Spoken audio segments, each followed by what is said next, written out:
Queridos amigos, estamos iniciando con la palabra del Señor que viene a nuestro encuentro, como siempre, la palabra del Señor que nos ayuda a dar pasos muy importantes en nuestra vida de todos los días. Tiempo ordinario, tiempo de Dios. Hoy se nos presenta el comienzo de la primera carta del apóstol San Pablo a los tesalonicenses, capítulo 1, del 1 al 5 y luego del 8b al 10. Pablo, Silvano y Timoteo a la iglesia de los tesalonicenses, en Dios Padre y en el Señor Jesucristo. A ustedes gracia y paz, siempre damos gracias a Dios por todos ustedes y les tenemos presentes en nuestras oraciones. Ante Dios nuestro Padre recordamos sin cesar la actitud de su fe, el esfuerzo de su amor y el aguante de su esperanza en Jesucristo nuestro Señor.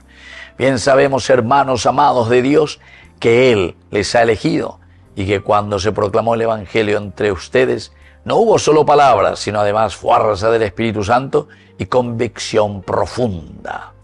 ¿Saben cuál fue nuestra actuación entre ustedes para el bien de ustedes?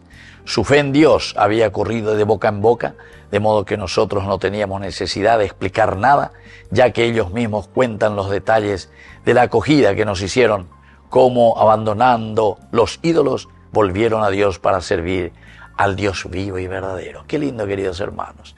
Esta carta, primero el saludo, como siempre. Oñe presentar a ella de lleva ave Pablo, Silvano y Timoteo. Siempre es la comunidad, upeala, como sarambiejina y cualcájina lleva peñan de yara, o me eva ecueishubecuera, maíza pa peñan de yara, o pocoa ecueishubecuera. Y después, queridos amigos, además de desearle gracia y paz a cada uno de los miembros de la comunidad, con ahí siempre damos gracias por ustedes. Upea la llame, Yahweh lleve a Beñan de Yara de Beñan de la Pisacuera.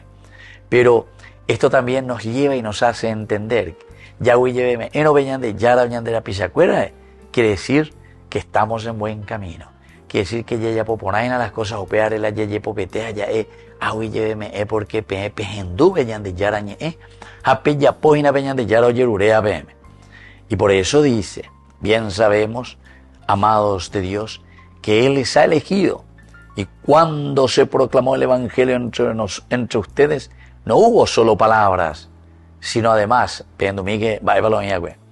fuerza del Espíritu y convicción profunda. Convicción profunda. Upea la ñeco te imagina, ñandea pues te ves yo que cuera. Porque este itereí, ñaíla, ñañembojera cristiano, ñamuene el libro de bautismo, pero si te he visto no me acuerdo. Alleva. Pe convicción lo falta de la ñasean de tanta corrupción. Coña al frente go oreco paite y el bautismo cristiano me vengo. Alleva. De una o de otra manera. Hoy lo cambiamos a ñembojera hoy cristiano porque es otro secta, pero lo que sea. Pero lo mismo. Mondavente más. Entonces, queridos amigos, quiere decir aquí lo que Pablo nos está diciendo y recordando, que hubo convicción en todo lo que estábamos haciendo. Y después dice, de modo que nosotros no teníamos necesidad de explicar nada, ya que ellos mismos cuentan los detalles de cómo ellos se han aferrado a la fe en Jesucristo. Queridos amigos, y vamos a pedir esta convicción y sobre todo la perseverancia en nuestra fe para que podamos hacer el bien, pero el bien upeago yeyapoana para toda la comunidad. Que la bendición de Dios descienda sobre cada uno de nosotros, el Padre y el Hijo y el Espíritu Santo. Amén.